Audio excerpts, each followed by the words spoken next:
রাত তখন প্রায় 2:30। কলকাতা মেট্রোপলিটন পুলিশের সদর দপ্তরের 6ষ্ঠ তলার সাইবার ইউনিটে তখনও আলো জ্বলছে। সাব ইন্সপেক্টর অরিন্দম মুখার্জি কম্পিউটারের পর্দার দিকে তাকিয়ে আছে। স্ক্রিনে ভেসে উঠেছে এক অদ্ভুত কোড। মেসেজটা কোথা থেকে এসেছে? পাশ থেকে জিজ্ঞেস করল রিয়া সেন। অরিন্দম চুপচাপ কোডটি ডিকোড করার চেষ্টা করছিল। কয়েক সেকেন্ড পর বলল, লোকেশনটা ফেকড, কিন্তু আমি সন্দেহ করছি এটা আমাদের পুরনো কেস ব্ল্যাক শ্যাডোয়ের সঙ্গে যুক্ত। রিয়া অবাক হয়ে তাকাল। তুমি কি বলতে চাইছ ওরা আবার সক্রিয়?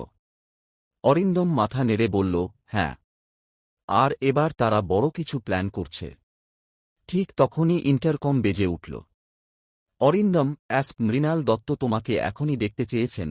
রিসেপশন থেকে ভেসে এল কণ্ঠ। মৃণাল দত্ত তার অফিসে বসে সিগারেটের ধোঁয়া ছাড়ছিলেন। অরিন্দম ঢুকতেই তিনি বললেন, ব্ল্যাক শ্যাডো আবার মাথা তুলেছে। এই শহরে আবার মাদক, অস্ত্র আর হ্যাকিংয়ের জাল বিস্তার করছে তারা। অরিন্দম চুপ করে দাঁড়িয়ে রইল। এই অপারেশনটা পুরোপুরি গোপন, বললেন মৃণাল। তুমি ছাড়া আর কেউ জানবে না মিশনের আসল উদ্দেশ্য। Code name operation black shadow. Target কে, স্যার? ডিপি বর্মন, মৃণাল বললেন ঠান্ডা গলায়। একজন প্রভাবশালী ব্যবসায়ী। কিন্তু সূত্র বলছে সেই এই নেটওয়ার্কের ফান্ডার। তুমি তার কাছাকাছি পৌঁছাতে হবে, একজন টেক কনসালট্যান্ট সেজে। অরিন্দম জানত এই মিশন তার জীবনের সবচেয়ে ঝুঁকিপূর্ণ অভিযান হতে যাচ্ছে। 3 দিন পর একটি কালো গাড়ি ঢুকল বেলভিউ রোডের বিশাল বাংলো কমপ্লেক্সে। অরিন্দম এখন অর্ণব মিত্র, একজন সফটওয়্যার কনসালট্যান্ট। ডিপি বর্মনের কোম্পানিতে তাকে নিয়োগ করা হয়েছে সাইবার সিকিউরিটি বিশ্লেষক হিসেবে। বর্মনের সঙ্গে প্রথম সাক্ষাতে তিনি একটি ঠান্ডা হাসি দিলেন। আপনার কাজ আমার ভালো লেগেছে, মি অর্ণব। আশা করি আপনি আমাদের সিকিউরিটি সিস্টেম শক্ত করবেন, বললেন বর্মন। অরিন্দম মাথা নেড়ে বলল, নিশ্চয়ই, স্যার। তবে আগে আমি আপনার সার্ভারগুলো অ্যাক্সেস করতে চাই। রাতে নিজের ল্যাপটপে বসে সে বর্মনের সার্ভার স্ক্যান করতে লাগল। কয়েক ঘণ্টার মধ্যেই সে পেয়ে গেল এমন একটি এনক্রিপ্টেড ফোল্ডার, নাম প্রজেক্ট 3। ভেতরে ফাইল ছিল মাত্র একটি, শেপমেন্ট ব্ল্যাকবোর্ড 17 আক্ট ফেইভ। অরিন্দম ফাইলটি খুলতেই স্ক্রিন অন্ধকার হয়ে গেল। একটি লাল লেখা দেখা গেল, you are being watched, Arindam Mukherjee. সে চমকে উঠল। তার আসল নাম। তবে কিভাবে? হঠাৎই ফোন বেজে উঠল। অপর প্রান্তে অচেনা কণ্ঠ। তুমি যদি সত্যিই ব্ল্যাক শ্যাডো থামাতে চাও, কাল রাত 12টায় মেটিয়াবুরুজ ডকের কাছে এসো।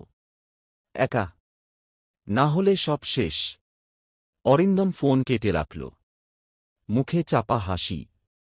তোকে খুঁজেই বেড়াচ্ছিলাম, রাহুল ঘোষ। রাত 12টা। ঘন কুয়াশায় ঢেকে গেছে মেটিয়াবুরুজের ডক।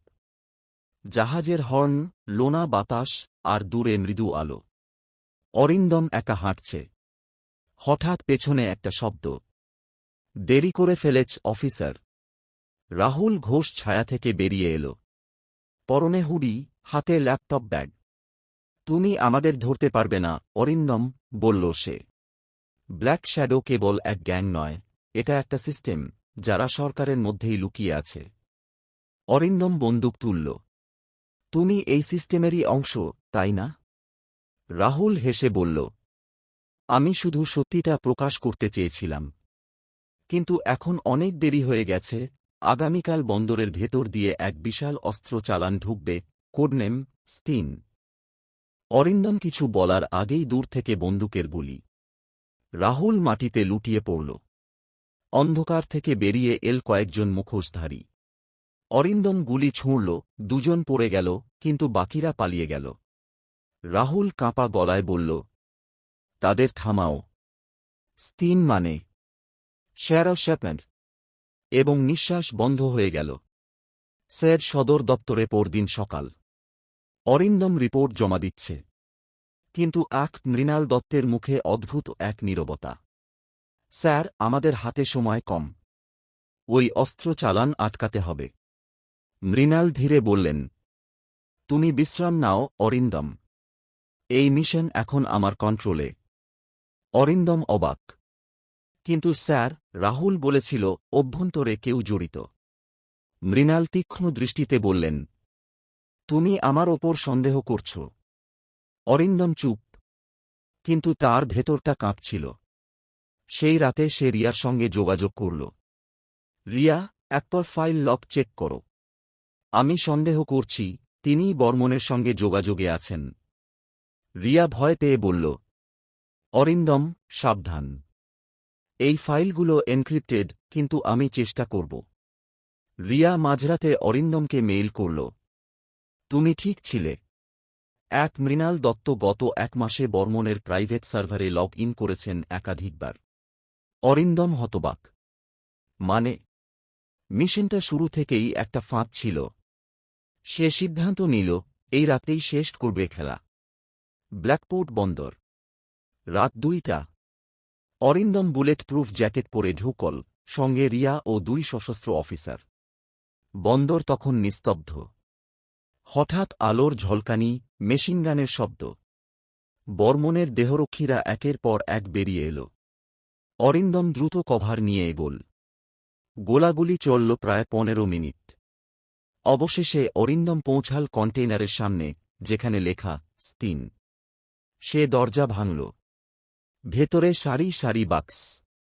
বাক্স খুলতেই দেখা গেল অস্ত্র নয়, বরং হার্ড ড্রাইভ, সার্ভার এবং গোপন নথি। এটা কোনো অস্ত্র চালান নয়, ফিসফিস করল রিয়া, এটা একটা ডেটা এক্সচেঞ্জ। সরকারি তথ্য বিদেশে পাচার হচ্ছিল। ঠিক তখনই পেছন থেকে শোনা গেল পরিচিত কণ্ঠ, তোমার কাজ শেষ অরিন্দম। মৃণাল দত্ত বন্দুক তাক করে দাঁড়িয়ে। মৃণাল দত্ত ধীরে বললেন, আমি দেশ বিক্রি করতে চেয়েছি বলে নয়।